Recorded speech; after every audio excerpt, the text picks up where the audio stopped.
I've been a radio disc jockey for about 5 years now. But I worked at the radio station since I was 16. I answered a lot of mail and delivered a lot of messages to the various employees that made up the tiny building they ran out of. I was like their pet that they watched grow up to become a DJ himself. However, back when I was first hired, I was always a bit shaken up by a man who was known as Mr. Celliers. He was not the boss by any means, but he was supposedly very vital to the production of the radio. They gave him an office without any windows, and they gave him a title like creative director or something that I'm sure was not a real title at all. You didn't have to know much about him. He was an eccentric man, his family constantly worried about him, and therefore he had his own personal assistant, who was actually a psychiatric nurse hired by his rich family to make sure he didn't hurt himself or something. Mr. Celliers was always paranoid. He spoke of governmental spies, recording devices, and surveillance. He trusted no one, and could hardly look me in the eyes, even though I was just a teenager then. He had an 8mm camera and a cassette tape recorder within arm's reach at all times. In meetings, he would lie his head down and play the loud tape that sounded like heavily degraded lo-fi music right to his ear.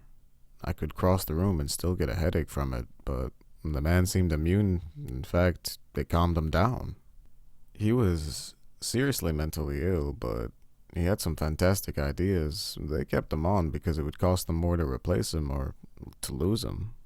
Now, if you think this is some story about some psycho who ends up killing his family and wearing their skin or something, you're wrong. This is not some awful depiction of the unfortunate mental illness. This is just something that happened to me that sends chills up and down my spine when I think about it.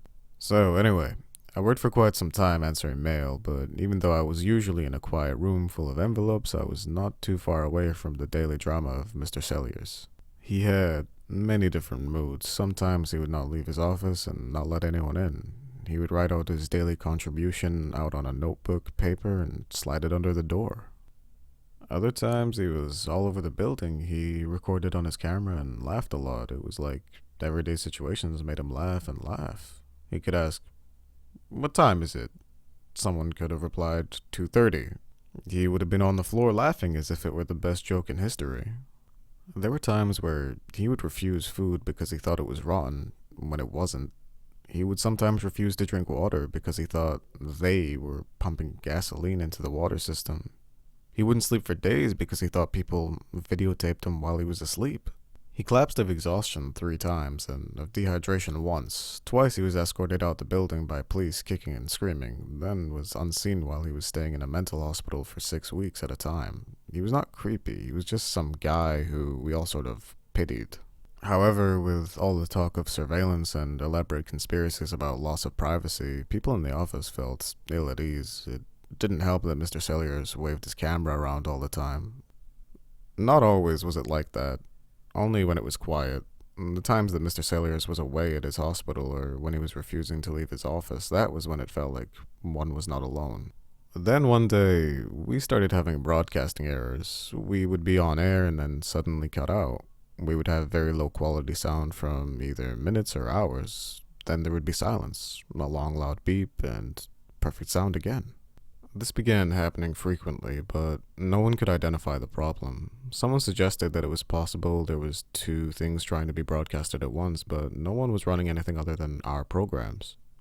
It would happen so frequently that listeners would begin noticing it. We began having the reputation that we had low quality broadcasting, when that was not at all true. After about 3 months of being in the dark as to what the problem was, one evening at around 3:47 in the morning, it happened again. Rich, one of our disc jockeys of the time who usually ran the late nights and early mornings, he was playing music. No one usually listened at those times, so we ran a few advertisements and a heavy amount of cheap music. Then all of a sudden, the sound became distorted. Rich had no idea, but Mrs. Jennings, who was listening to it, could hear the sound cut into loud static. The static had a high pitch to it and an eerie undertone. If you listened closely, you could hear a man talking in a low, emotionless voice. Mrs. Jennings made everyone who was present listen, including the janitor, and they all could not understand where it was coming from. No one was in the office at all, and everyone was stood in the room listening to the weird transmission. Mrs. Jennings started recording it onto a blank tape. She was not recording when it first came on, but afterwards she did. The voice stopped to clear its throat and then went silent. There was no voice, just static. Then there was a very faint, and then another, oh. That part was only heard after the recorded tape was played back. The static stopped and went to solid silence. Then, after the sound of a telephone dial and a click, the music began playing. When I came in that night, they made me listen to the tape and they told me what happened. They made our tech specialist listen to it, and he began to suspect that someone could be hijacking the broadcast signal. He said it was possible that whoever was doing it could be causing the problems we've been having and that this person was unsuccessful before. Still, it was a big deal. Even if it was at 3 in the morning, it was illegal and was causing us a lot of problems. We decided to see if it would persist. For the longest time, it did not. We continued as normal and the problem stopped.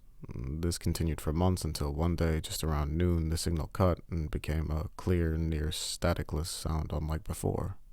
This time it sounded like a tape recorder of someone speaking being played backwards. There were different sounds, faint voices, and a familiar sounding one that sometimes whispered and sometimes spoke in a concerning tone. It was all played backwards, so we had no idea what it said. We were able to catch most of it on our own recordings, and when we played it back, thus making it play normally, we were shocked to hear that the familiar voice was Mr. Sellier's, and the other voices were snippets of conversations with him, recordings of past broadcastings, and what sounded like the recording device being set next to the television set during a film. Mr. Sellier's was immediately questioned about the incident, and without blinking, he admitted to broadcast signal intrusion. It was never reported, mostly because everyone felt bad for him, and the next day he was fired. He went off to live with his mother or something. I didn't hear much about it. His office was emptied, but he left a ton of tapes behind. I listened to a few of them out of curiosity. Some were the awful, heavily degraded music, others were the sounds of conversations, TV, radios, and single records. It was eerie, like some sci-fi movie material. I nicked a few of the tapes for myself. They were just going to throw them in the dumpster out back anyway. I took 2 and I still have them. Anyway, I eventually became a DJ a year or 2 after Mr. Sellier's was fired. It was a great gig. I started working the early mornings and later on moved up to time slots with more listeners. Without Mr. Sellier's, the place was quiet and it was normal. However, we were lacking creativity and were all pushed to our creative limits. Television was much more popular than radio and we needed to give people a reason to listen. I was working one morning and it happened again. It was between 5 and 6 in the morning and I was drinking coffee to keep me awake during the end of my shift. I spoke occasionally on air, mostly introducing songs to the few listeners at the time. Some were getting up for their early paper route or were trucking. I knew my possible audience. I played the best rock and roll I could find for them. I was listening to what was being broadcast through headphones and they began to click. It cut out the sound every other second and then stopped, playing just dead air. I was tired and on a caffeine high. Every ghost and horror movie I knew played through my mind. My head started pounding and I took my feet off the table. Suddenly it went to what sounded like a tape recording. I heard a chair squeak like someone was sitting at a table. It sounded like someone had simply leaned forward in a chair. Of course, I almost had a meltdown. I didn't even think to hit the record button. Then it came back. There was a second of dead air and the sound of rock and roll once more. I was on edge until my shift ended. Then the sun was beginning to rise, and I calmed down the second I was out of that eerie station. There's just something about radio stations. With all of the recording and broadcasting devices around you, one feels watched when they're alone. Paranoid. Maybe it was just all of the energy. I heard that some kind of energy can make people feel on edge. I reported the problem, but no one really cared after about a day, and neither did I. The last time I heard it happen, it was probably the worst time. Once again, during my first year of being on air, I sat in the morning playing music. The second the sound cut out, I pressed the record button. It was cutting in and cutting out. I heard faint talking with every cut. Then there was about 5 seconds of a tape played backwards. I could actually hear the stop button being pressed and snapping upwards. Then I heard a chair squeak very faintly. Once again, I only heard it the second time round.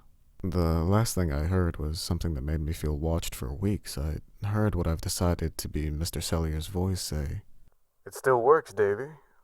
Then it came back after a few clicking sounds. I was stunned. If you didn't already guess, Davy is what I've always been known by and called at the station by coworkers. I called myself DJ D on air because it seemed hip at the time and catchy. I played the recording over and over again. Each time it sent chills down my spine. I once played it while I was going to bed. It was next to another musical tape of mine, and I popped it into the stereo just for kicks. Even then, it freaked me out. About half a year after the last incident, I saw Mr. Sellier's obituary in the papers. He had fallen off of his mother's rooftop. I was sure it was suicide, but then later I heard through the grapevine that he had gone up there one day in search for governmental satellites and had slipped off. His mother's gardener had found him dead a few hours after his mother had yelled at him for trying to cut open part of the wall in search for recording devices. She said he went outside in a terrible state of mind and that he was dead. This is all just what I heard around the station, of course. Just like that, the man was dead. I listened to the other tapes that he had left behind many times. It was rather interesting to listen to the odd snippets of his life. I even kept it with my music. However, the It Still Works tape is something I had gotten rid of long ago. Not on purpose, but it was probably for the better. I have no idea what he meant by what he said, and still don't, but no, it did not mysteriously stop working or disappear. I was just so upset and bothered by the sound of him calling me out on air that I did not keep it with my music.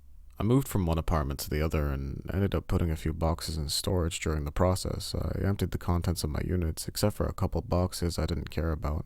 I stuffed the tape into a box of old scarves from my cousin and unused bedsheets from my dead grandmother. Then I realized I did not pay my storage bill one day, and I didn't care. I truly didn't care that I lost the tape. So, either the owner of the rental place threw out the boxes or auctioned them off. Even if some stranger listened to the tape, they would have no background. They wouldn't be freaked out like I was. The only result of this is that I never feel alone while I'm recording. Sometimes the sudden memory of the damned voice of Mr. Sellier's will pop into my head and it will send chills up my spine. Every accidental click broadcasted on the radio makes me jump. I love being on air, but sometimes, especially in the early morning, it's nightmarish. I'm not sure if I'm going mad myself, but one time just a few months ago, I swear to the heavens I heard the faint voice of Mr. Sellier's saying, "It still works, Davy," underneath a low-quality transition to a pre-recorded advertisement. I always listen for it now, and that only makes me more likely to hear it. Maybe it's just me, but broadcast signal intrusion freaks me out.